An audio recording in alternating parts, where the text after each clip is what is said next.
Olá você, muito bom dia. Está no ar a primeira edição do Mister Mengão, o seu telejornal com as notícias do mais querido do planeta. Arrascaeta evoluiu na sua recuperação. Vamos saber quais serão os seus próximos passos. Vem coisa boa por aí. Sonho antigo decide sair do seu clube, entra na mira do Mengão e nação vai à loucura. Benfica sinaliza a proposta de 70 milhões de reais por atacante do Flamengo. Leonardo Jardim diz que vai olhar com mais carinho para a base rubro-negra. Essas e outras você confere agora. Fica comigo até o final, porque aqui tem muito mais Flamengo para você. O Flamengo se reapresentou e treinou ontem aqui no Ninho do Urubu, visando o jogo da volta contra o Vitória na quinta-feira, pela quinta fase da Copa do Brasil, lá na Bahia, no Barradão. O técnico Leonardo Jardim comandou as atividades e a maior expectativa agora é com a recuperação do Pulgar e do Paquetá, que estão já treinando levemente com o grupo. E a ideia do departamento médico do clube é liberá-los o mais rápido possível, porque para o próximo jogo do Brasileiro, nesse domingo, fora de casa contra o Atlético Paranaense no tapete sintético, o Jardim não vai poder contar com a sua dupla no meio de campo, Jorginho e Everton Araújo, que levaram o terceiro cartão amarelo na partida contra o Grêmio.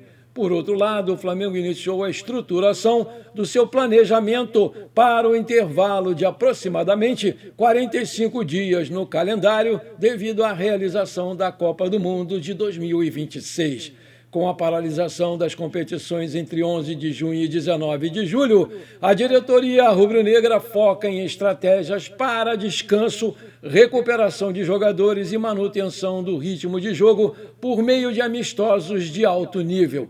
Uma das possibilidades analisadas é a participação num torneio amistoso sediado em Brasília. Segundo informações preliminares, o Flamengo teria sido convidado para um quadrangular na capital federal, envolvendo Corinthians, Grêmio e uma quarta equipe ainda a ser definida. A proposta prevê que o mais querido permaneça 3 dias na cidade para disputar as partidas preparatórias.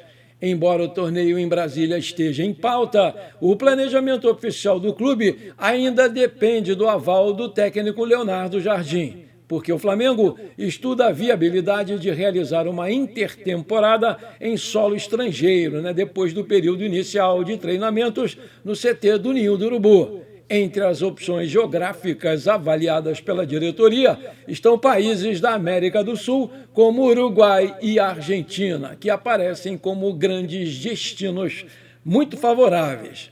A alternativa de levar o elenco para Portugal, na Europa, também foi ventilada nos bastidores, embora seja considerada uma possibilidade muito remota nesse momento. A definição final deve ser acelerada pela diretoria para garantir a logística necessária antes do início do recesso no calendário. A primeira etapa da pausa vai ser para o descanso dos jogadores. A tendência é que o grupo receba cerca de 15 dias de folga logo depois do jogo contra o Coritiba, agendado para o dia 30 de maio no Maracanã. Somente depois desse período de férias, é que os atletas vão se reapresentar para iniciar a preparação técnica e física. O retorno oficial do Flamengo às competições está previsto para acontecer entre 22 e 23 de julho, no jogo contra a Chapecoense, fora de casa pelo Brasileiro. Assim, a intertemporada seria para ajustar o desempenho da equipe, visando sempre a reta final dessa temporada. Na segunda-feira, depois da grande atuação do volante Jorginho contra o Grêmio, o melhor em campo, com certeza, eu, entusiasmado por mais uma grande partida dele, pedi a sua convocação todo animado para a nossa seleção brasileira e fui corrigido por alguns amigos aqui do canal, me alertando que o Jorginho não poderia ser convocado porque ele é naturalizado italiano e já tinha jogado pela seleção da Itália. Sinceramente, eu pensei que por ele ser brasileiro, isso não iria influenciar em nada na sua convocação, mas errei feio, porque quando eu fui pesquisar melhor com a ajuda da inteligência artificial, ficou claro que realmente ele não pode ser convocado pelo Brasil, porque é uma regra da FIFA. Jogador que já jogou por uma seleção ser convocado por outra no país para disputar uma Copa do Mundo não pode. Portanto, meus amigos e minhas amigas, eu peço aqui desculpas pelo meu erro, mas foi na empolgação. Eu sei que muita gente aqui também tinha essa dúvida, mas eu deixo aqui o meu protesto contra a FIFA, porque o Jorginho é brasileiro e deveria sim poder ser convocado para disputar essa Copa do Mundo pelo seu país. Uma pena, né? Porque ele com certeza iria arrebentar e tornar a competição ainda mais brilhante.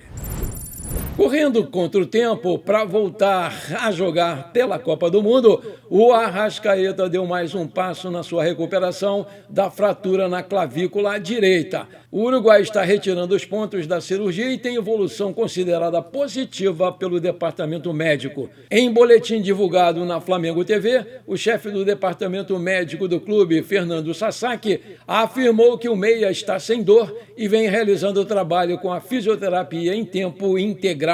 O Arrascaeta tem ido ao Ninho do Urubu todos os dias para o seu tratamento. Já iremos repetir a radiografia nessa semana e continuamos acompanhando a evolução. A expectativa tem sido ótima, principalmente pelos sinais que ele tem demonstrado. Ferida limpa, atleta sem dor e realizando movimentos sem nenhuma dificuldade, disse lá o médico Dr. Fernando Sasaki. Vale lembrar que da data da cirurgia até a sua estreia na Copa do Mundo vão ser 46 dias. Aí eu te pergunto, você acha que vai dar tempo para o Arrascaeta se recuperar e disputar essa Copa do Mundo? Coloca aí que eu quero saber a sua opinião. O elenco badalado do Flamengo tem representado poucas oportunidades para os jogadores formados na base do clube nos últimos anos. Conhecido por revelar jogadores, mas por falta de tempo, o Leonardo Jardim ainda não conseguiu mudar o panorama desde que chegou aqui no Flamengo, o que pretende fazer já nesse segundo semestre. A comissão técnica vai observar com carinho, mais atentamente, os jogadores do Sub-20 ainda nesse mês. E durante a parada para a Copa do Mundo, a ideia é testar alguns garotos que podem ser integrados de vez ao elenco na segunda metade desse ano. Trouxemos o Johnny para substituir o Alexandro, que estava suspenso. Ele é um menino que está começando, a gente não iria queimá-lo de jeito nenhum. Na carreira, já lancei dezenas e dezenas de grandes jogadores. Os jovens têm que ser preparados para fazerem bem e para preparar não tivemos tempo ainda. Vou aproveitar a parte final de maio e o início da pré-temporada da próxima sequência em junho e julho para ver as melhores opções da base e do Sub-20. Não tenho tido essa oportunidade, eles jogam, estamos em viagem, não se conseguem criar uma dinâmica. Por isso, a aposta nesse momento é em jogadores que estão trabalhando todos os dias com a gente. No exterior, o Leonardo Jardim também teve um trabalho de proximidade com a base e foi responsável por revelar jogadores que depois fariam sucesso no cenário europeu e mundial, como é o caso do Mbappé, atualmente no Real Madrid, e o meia Bernardo Silva, agora no Manchester City.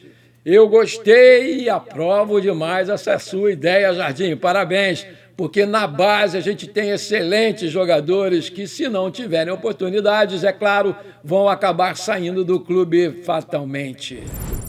O Brasília e o Flamengo se enfrentam hoje à noite às 20h30, horário de Brasília, pelo quarto jogo da série de quartas de final do Novo Basquete Brasil, o NBB. O jogo vai ser realizado na Arena Nilson Nelson, em Brasília, com transmissão ao vivo pelo canal Sport TV 3. Os donos da casa estão com a vantagem de 2-1 na série melhor de 5 e precisam apenas de mais uma vitória para avançar à semifinal. E o Flamengo precisa da vitória para forçar a quinta e decisiva partida classificatória, que também vai ser em Brasília.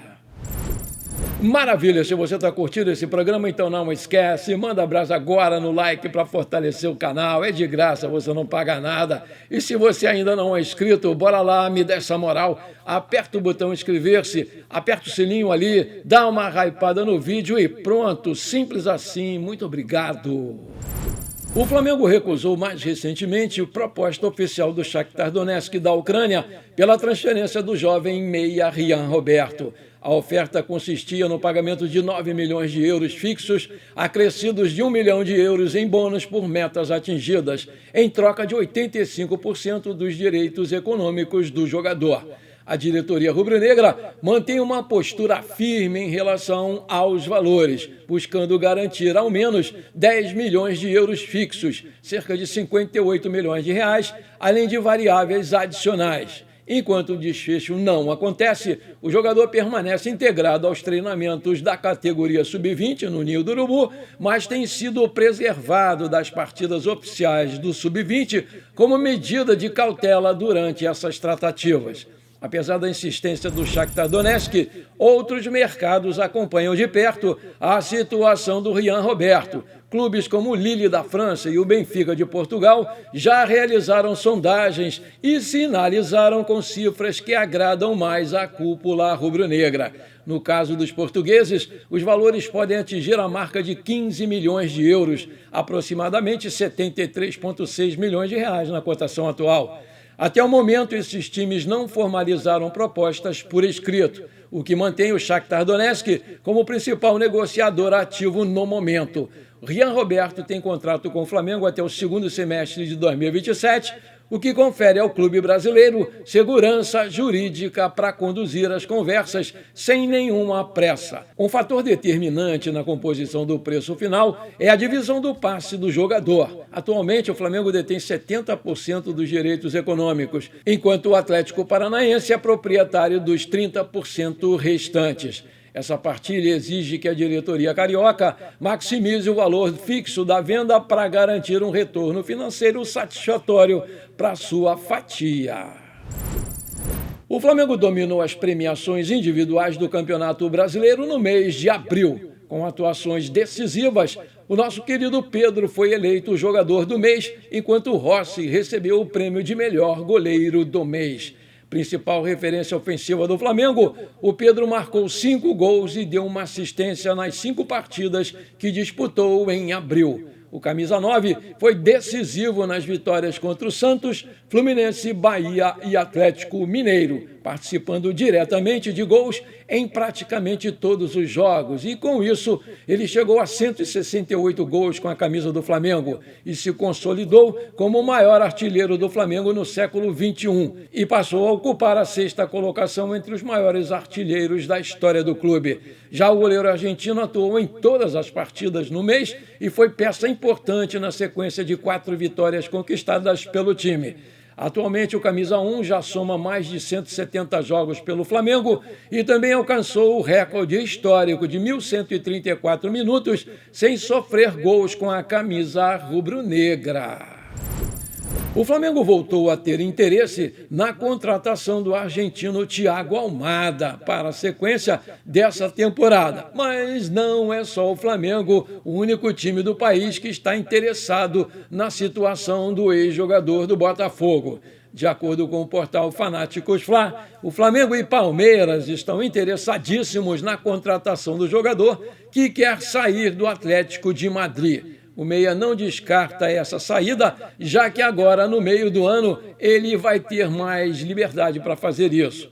Protagonista em todos os clubes em que jogou, o Almada ainda não conseguiu se firmar no Atlético de Madrid e ele vem sendo reserva na maioria dos jogos e tem apenas 1.615 minutos em campo com as cores do clube. Ainda assim, ele deve disputar a Copa do Mundo pela Argentina. Ele já foi campeão mundial da edição de 2022. O meia soma 14 partidas com as cores do seu país, com 4 gols marcados. O Almada foi titular pelo Atlético de Madrid pela última vez no dia 2 de maio.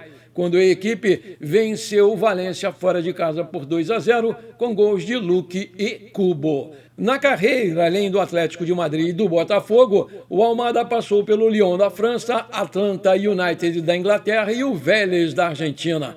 A única temporada em que ele jogou no Brasil foi a de 2024, quando somou 3 gols e 2 assistências em 26 jogos e foi campeão da Libertadores e do Brasileirão. O desempenho no futebol francês também foi bastante positivo, visto que o Almada somou 6 participações diretas em gols nas 20 partidas disputadas. E com isso, o meia chamou muito a atenção do time do Simeone.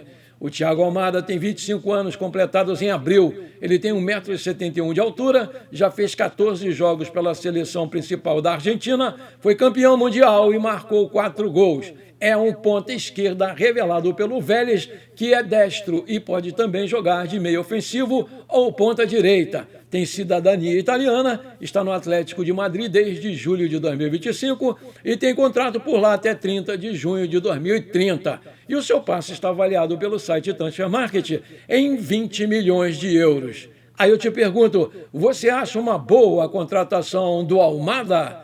Coloca aí que eu quero saber. Bom, por enquanto foi isso. Eu espero que você tenha gostado desse programa. Muito obrigado de coração pela sua atenção. Um forte abraço e bora ser feliz, galera! Pra cima deles, Mengão!